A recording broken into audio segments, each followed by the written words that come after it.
Huh? Varka? What are you doing here? Beats me. I had a bit too much to drink last night, and when I woke up, I was on Hisi Island. Mr. Varka is helping to oversee Nasha Town's preparations for Moon Prayer Night. He is here to go over some details regarding the decorations and custom cloth designs. Right, yeah, that too. What do you mean, that too? Yes. Celebrating this festival is a long-held tradition here in Nodcry. On this day, the crescent moon at the top branches of the verdant crest turns into a full moon, and the moon prayer blossoms bloom with a special radiance. It's an especially welcome event coming off the back of all that nasty business with Rare. Everyone got put through the ringer recently, and now they're looking to turn their fortunes around. The big shots in town all agree that a big, lively celebration is just what we need to rebuild people's faith in this place. No wonder Catherine said the people weren't so bothered about the religious element.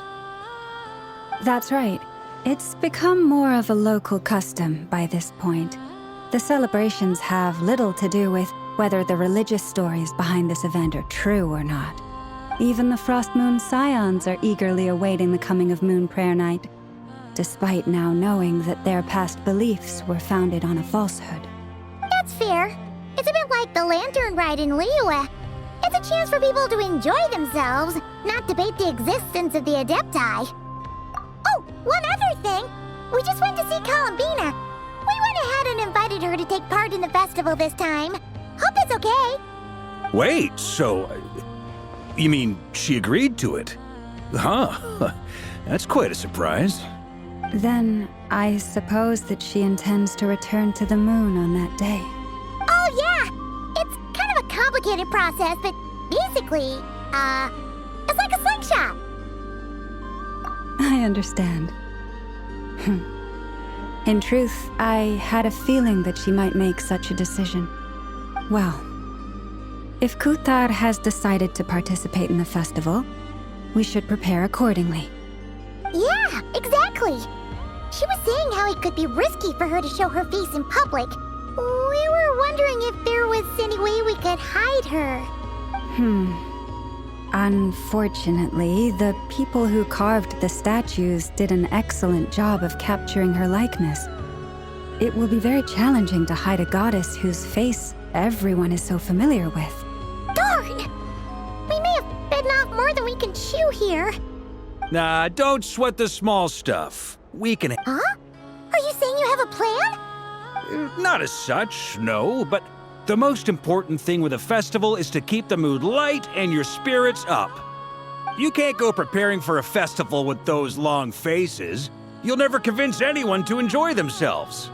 The Monstetter spirit is strong with this one. As it happens, I agree with Mr. Varka. Let's start by making our appreciation for Kuthar the beating heart of the festive atmosphere. And who knows, once we get the ball rolling, perhaps everything will just fall into place. Hey! Did you catch that? Lama said the thing! Or close enough, at least. I'm looking forward to the Moon Prayer Night already.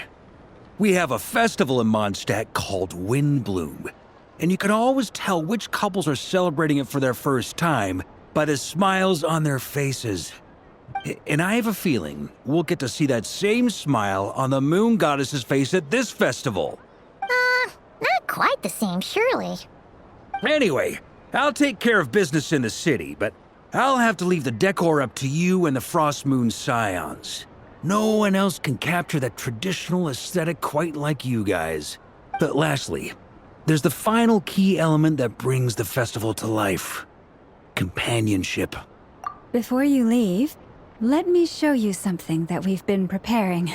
Mr. Varka had asked to see it already, so you may as well tag along. Also, I have some further questions about Kuthar's...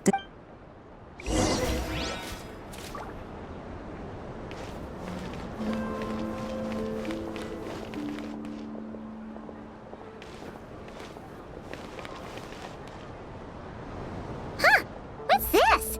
They sure look like they're having fun. I believe so. Kuhenki seem very skilled at playing drums like these, although I'm not sure where they learned it from. Maybe it's an innate talent? In their eyes, they're probably just playing with toys. Luanatar! You want to play too? Yeah. She looks more confused than anything. Maybe we can teach her next time if we get the chance.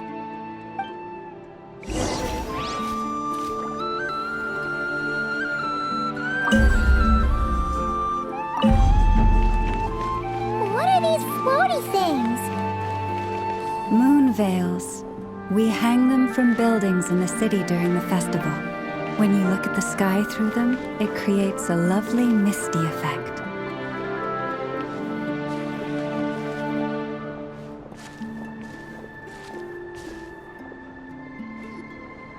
Everyone seems hard at work. They are preparing items for Moon Prayer Night. For instance, the sculpture being made over here, Mr. Varka and I were just finalizing the details of where it will be placed. Ah, there she is. I didn't know the finished article would be so large. Not to worry, though. All the necessary arrangements have been made. Just let me know once it's ready, and I'll get some people to ship it over. You have my thanks.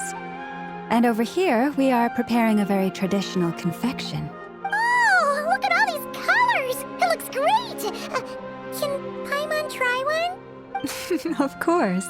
I have a feeling you'll like it a lot. You bet! Sweets and treats are Paimon's favorite! If you included those in the Feast of the Moon, I bet Paimon would have joined the Frost Moon Scions by now. There will also be verdant crests like this present in Nasha Town during the festival. The timing of Moon Prayer Night is not completely set in advance. We make a rough estimate, then observe the changes in the verdant crests and moon. As such, the weight itself is a fun feature of this particular festival.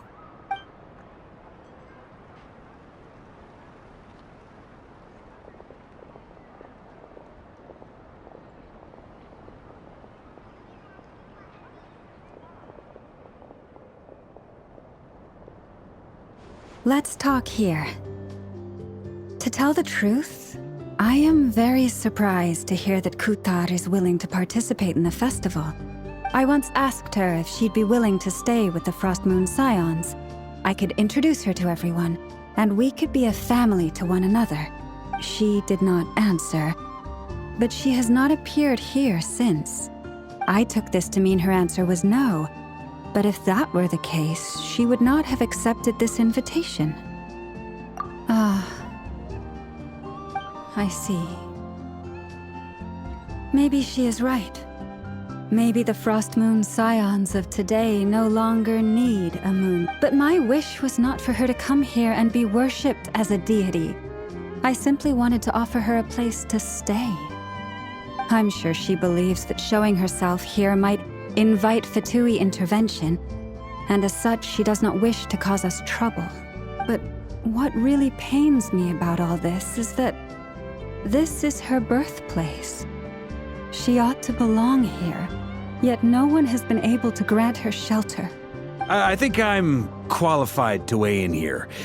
When someone's about to depart on a long trip, what they need is blessings, not burdens. We should wish her the best, not make the journey harder than it already is. Anyway, she's agreed to attend, hasn't she? All we need to do is simply respect her decision. I see your point. Yes, she will soon depart after all. Our job is to leave her with some happy memories. Besides, who's to say her journey to the moon is a one-way trip? It's not like she can't come back and visit if she wants, right? Paimon agrees wholeheartedly. Festivals are all about having fun, so let's keep it simple. All right, I'm gonna head back to Nasha Town soon.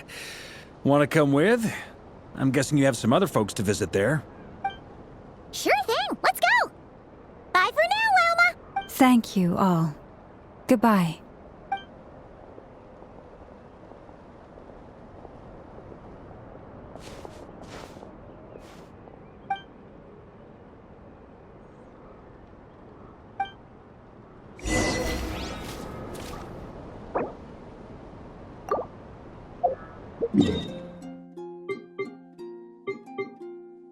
Huh?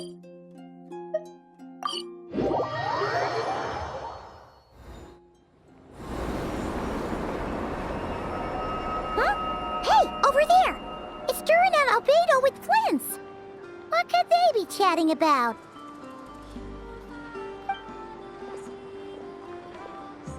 Your guess is as good as mine. Ah, Grand Master, and the Traveler and Paimon. Hello there. It's been a while. Perfect. We have some new volunteers for our investigation. Wait, let me guess. The righteous Lightkeepers are finally ready to hunt down the Abyssal Dragon? Haha. Yes, that too. Yeah, right! Oh, wait! Why does everyone keep saying that too? Well, to be precise, the facts match, but not the causality. Wait, so I... Half right! Don't act so impressed with yourself. Maybe I can explain. We ran into Mr. Flint's north of Nasha Town. At that time, we just noticed a few abyssal creatures out in the wild, but the strange thing was, I didn't detect any traces of abyssal energy on them at all. On closer inspection, we realized that they were not real monsters, but something akin to reflections in the water, or perhaps a mirage. Huh? What do you mean? Like, you could see them but not touch them? Exactly. It was very peculiar. They roared and tried to attack us, but we could not make any physical contact with them. I think I've heard of things like that happening in Nodcry before, but I don't know much about it. Yes, it's a known phenomenon. Mirage-like illusions tend to appear in Nodcry in the run-up to Moonprayer Night. From a distance, they appear quite real. I myself thought that Misters Durin and Albedo were locked in battle with abyssal monsters when I first arrived. But after sharing intel and investigating a little further, we can confirm that these illusions are harmless. There is no... All the Mirage stories I've heard are either animals, rocks, or small houses. Abyssal monsters, though? That's a first. It's a first for me, too. So I'm planning to look into it further just to be on the safe side. What about you two? Any plans? Alice contacted me a few days ago. She'd like me and Durin to assist her with an experiment, but we lost contact shortly after receiving the message. I'm sure that comes as no surprise to anyone familiar with her. We don't know when the wind will blow, yet when the wind blows, we will know. That, in a nutshell, describe... Yeah, that tracks. Okay. Well, I suggest we investigate this Mirage business in the meantime. It's piqued my curiosity, and I'm pretty sure I know someone who will already be 10 steps ahead of us. Well said. Right? Whatever's happening in Nodcry, she always seems to be the first one to know. Let's go see what she knows. We can invite her and her staff to the festival while we're at it.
You're right, I have noticed.